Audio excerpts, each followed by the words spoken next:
Hello everybody and welcome to Tiger Tales The Lost Stories, a place where you'll find stories and fanfictions written and read to you by your host, me, Tiger.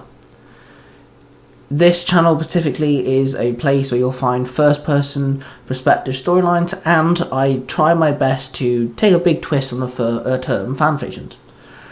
Now, today we're diving into my Marvel and DC fanfiction universe, a universe taking place in the Tiger Tales YouTube channel.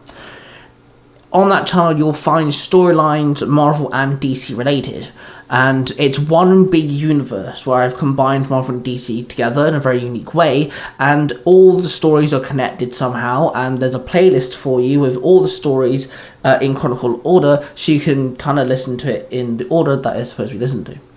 All the stories take their own time, and obviously they have their own storylines, but they all interconnect somehow. Now, this specific storyline is part of that universe as well. But don't worry, you don't need to listen to anything over there to listen to this. But if you want to know more, then I'd check out War Against Gotham, because this character who this story is about is in that story. This story is the prequel to War Against Gotham, and it's about my character, Dr. Dead, a schizophrenic character whose one of his personalities is implemented from the Joker. But this is before that. This is how he became insane and how he became schizophrenic in the first place. So enough chit-chat. Let's dive in with today's story. Before Dead became a doctor. Chapter 1. The birth of my insanity. My name is Cornelius Dead. A name given to me by my whore of a mother. Dead was her maiden name. She never gave me my father's last name, 'cause she knew he would drink himself to death, and didn't want me to be burdened by the name. I grew up pretty much everywhere. My mother took a vacation to the United Kingdom a trip before she gave birth. Apparently, I had other plans. She gave birth to me in England. Then after a few weeks, she took me home. My father met me. He came home drunk, of course. I then got in the way, crying and needing attention all the time. My mother would cry in the bathroom whilst my father made a relationship with the bar down the road. Several years passed, and my father promised me that we'd go fishing on my 12th birthday. He promised me 4 months beforehand. Those 4 months took so long to go by. I sat there all day colouring a picture with my new pens I got for my birthday. My Uncle Ron came to visit me, and he sat down and rubbed my mousy brown hair. "You alright, Scamp?" he would ask me. "I'm alright, thank you," I replied. I was sat on the kitchen table. The layout of the house made it so the living room and the kitchen was linked by a counterside, so I could hear Uncle Ron's conversation with my mother. "I need to speak with you about Frank," Ron told my mother. "Yes, how is the construction yard going? He doesn't tell me much anymore," my mother said with a fake smile. My father worked for Uncle Ron on the construction site. "Well, that's the thing. I was wondering why he hasn't been around for a while," Uncle Ron asked, concerned. "What do you mean? He leaves for work at 5, 6 a.m. every day, and you're saying he doesn't come to work?" my mother asked him in shock. "I'm sorry, I didn't mean to alarm you. It's just, I love Frank, of course, but he calls me every morning and leaves me a message telling me he can't make it. I thought I would pop by to make sure everything's okay," Uncle Ron explained. "Oh, for fuck's sake," my mother blurted. "I'll leave you to tend to Corny. I am sorry if I made things awkward," Uncle Ron said sadly. He then stood up and walked over to me. "Happy birthday, mate," he said to me. "Thanks, Uncle Ron," I muttered back. I got up and walked over to my mother, who sat there with a small amount of tears running down her cheeks. "Are you okay, Mother?" I asked. "Yes, I'm fine, sweetheart, don't worry." My mother gave me another one of her fake smiles. I hated those fake smiles. She had a pretty set of perfect white teeth. Her cheeks were painted in freckles, and she wasted her time with fake smiles. My therapist said that only people who pretend to be happy give off fake smiles. I shook my head and returned to the table. I sat down and picked up my pens and started drawing again. A few hours went by, my mother got all giddy as she could hear my father pulling up with the car. She pulled out the cake and started lighting candles. She looked down the hall at the front door, checked her watch, then checked the door, then checked her watch once more. "Come on, Frank, you promised," she muttered under her breath. Then suddenly the front door finally opened. "Hello!" my father called out. I jumped off my chair, ran down the hallway to find my father placing down his toolbox. He wrapped his arms around me and hugged me tight. "Hey, Dad," I muttered into his work coat. For once, he did not smell like alcohol. "Did you have a good day, mate?" he asked me as he let go of me. "Yes, I've been doing stuff with my new art supplies," I told him. "I thought you would be. Let's go. I smell birthday candles." My father grinned. I led him down the hallway and into the kitchen. "Hey, honey," my father said and kissed my mother on the cheek. "You almost missed his cake," my mother frowned at him. "Sorry, there was a lot of traffic." My father shrugged. Then my mother rolled her eyes and grabbed my cake. She then placed it on the table and my parents sung me happy birthday. They cut me a slice and I ate it. The chocolatey cake with the purple frosting was ever so delicious. My father then sat next to me and suddenly his face went down into a sadness. "I have bad news, mate. I'm afraid we can't go fishing today." "Okay, I need to be up early in the morning. I have a meeting," my father said. "Okay," I said sadly. I sank into my chair. Somewhere deep in my mind, I knew I was going to be disappointed and let down, but I nodded anyway. The afternoon rolled into the night, and I was tucked into bed, and I eventually fell asleep.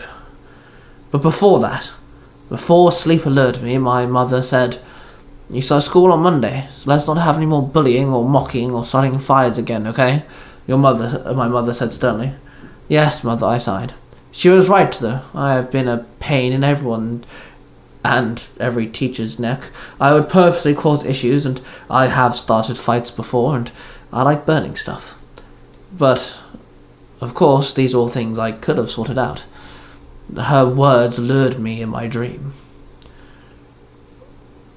She leaned in and kissed my forehead before she left, telling me that I should go to sleep, and my mother then left my room. Several hours later, I woke up to the sound of my parents screaming at one another. My alarm clock said it was 3:25 in the morning. I climbed out of bed and I tiptoed down the stairs. From the stairs, I could see my father, a bottle of whiskey in hand. He was waving it around. The almost empty bottle was silent in his grasp. He screamed at my mother's face, was red, and it was coated in tears. "You've been fucking another woman, admit it," my mother screamed. "No, I've been at the strip club making friends with Crystal and Meredith," my father barked back. My mother took a step back, stunned. "Yes, I know that you've been working there, that fucking strip club, and according to the bouncers, if men pay more, they get lucky," my father snapped. "Okay, yes, I work in the strip club, okay? And yes, I make us an extra butt of money. But we need it. You had no job. And then, when you got a job with Ron, I tried to quit. But you came home drunk every day. You blow all the money you make. You never, ever, ever come home with money. And besides, I'm lonely," my mother yelled. "Oh, boo-hoo, look, we had a kid. It's not sexy watching you baby fucking Cornelius," my father yelled back. "Oh, please, of course you would say that. You never liked the boy," my mother replied. "Have you seen him? He's a flipping twit to everybody. He's been kicked out of 3 schools. Why do you think I lied to him about the fishing trip? I don't want to be around him on a boat by myself," my father barked. I sat on the stairs, peeking through the wooden banister, watching in disbelief. How could my father and mother treat each other like that? They were meant to be in love. And I sat there and I thought about it. "Fuck you," my mother barked. Then my father swung the now empty bottle of whiskey and it smashed over my mother's head. The bottle shattered, glass raining on the floor. Something in my mind snapped. I had several thoughts race. Each one of them made my bodily functions tense. I wanted to run. I wanted to scream at both of them. I wanted to hide underneath my bed. I wanted to wake from the nightmare that I was in. The single thought that won the race made my body go numb.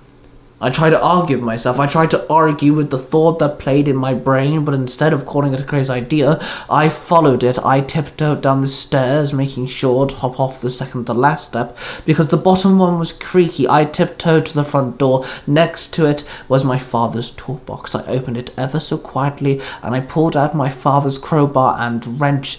They were quite heavy and cold in my hands. I then walked to the kitchen. Both my parents stopped yelling. As I entered the room, they turned to me. Both of their faces sank into sorrow. "Sorry, mate, did we wake you?" my father asked me gently. I climbed onto the kitchen table, not answering them. I now overtowered both my parents. My father walked up to me, noticing I had two of his tools in my grasp. I saw my mother. Her hair was stained with blood. Anger fueled me. My father walked up to me. Hey man, you can't play with those. What do you think you're doing?" my father asked. He walked up to me a little closer. He got into arm's reach. I then swung the wrench with all my might and smacked him in the jaw. Blood exploded from his mouth and he dropped to the floor screaming. I dropped it and jumped off the table, landing over my father. Then, before my father could respond, I lifted up the wrench and swung it down, hitting my father in the head. The sound of bones breaking echoed. I swung again and again, blood exploding from my father's skull, and sprayed my pajamas. My father's body eventually went limp. I stood and dropped the blood-stained wrench. My mother dropped to the floor in awe. Shock filled her tear-already-filled eyes. I was paying off his debts. He owed so many people money already. His drinking caused so much pain. So much trouble. I had to financially support us. I'm sorry, Cornelius, my mother said in a raspy voice. I walked over the table and picked up my father's crowbar and walked over to my mother. "You should have loved my father more," I muttered to her. Then I swung the crowbar and hit my mother in the head, knocking her out. I then smacked her in the skull with the crowbar, making sure I did not harm that pretty smile. With one fell swing, my mother's body went limp. I then walked away, dropping the crowbar as I did. I walked to the cupboard and opened it. The fishing rods fell on me. I grabbed them, unhooked the fishing hooks, and I took some of the fishing line as well. I walked back to my mother's dead body, knelt down to her face. I undid her earrings, placed them down next to me. I then threaded the fishing line through her pierced ears and hooked the hook to my mother's lips, tied both ends behind her neck, forcing my mother to smile. "You have a pretty smile, Mother, and you should smile more. No more fake smiling, okay?" I whispered to her. I then walked away and climbed the stairs. I walked into the bathroom, looked into the mirror. I looked at myself, but my eyes looked as if they belonged to someone else. They were not my eyes. Don't worry. I'll look after you from now on.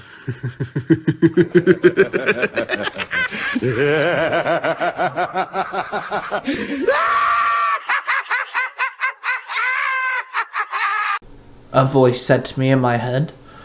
I then went blank.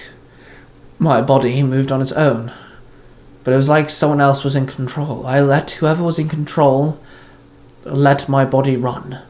I was tired from fixing my parents anyway.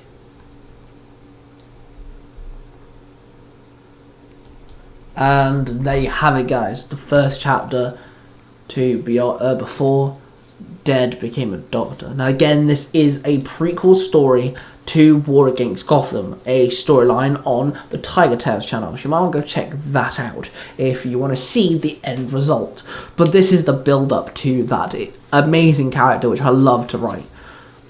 Just want to quickly shout out Mark the Red Cornish Ranger, because he did that one line for me, and he'll be in upcoming chapters. He's one of the voice actors, one of the schizophrenic personalities to Dr. Dead in War Against Gotham. So I wanted to bring him into this project. Now, quickly, let's talk about Mark the Red Cornish Ranger for a second, because he has a podcast called Nerds Through Comics, and you might want to go check that out. He adapts comic books into audio dramas. You don't need to find or read the comic books, and he's also uploading his own original storylines, and I'm in association with him, so he also uploads War Against Gotham, funny enough. Then, of course, we have our partner in crime, the third member of the Three Ranger Bros, Cosplay Dude 637, with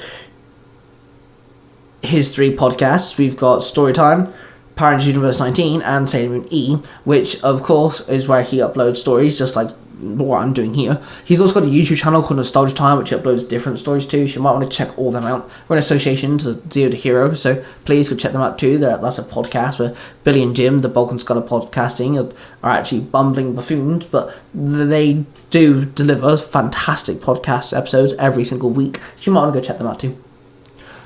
Of course, go subscribe to Tiger Tales, the brother channel to this one, where you'll find a lot more stories. And of course, subscribe to this channel, because I'll be uploading more on this one too. That being said, thank you all for listening, and I shall see you guys really soon.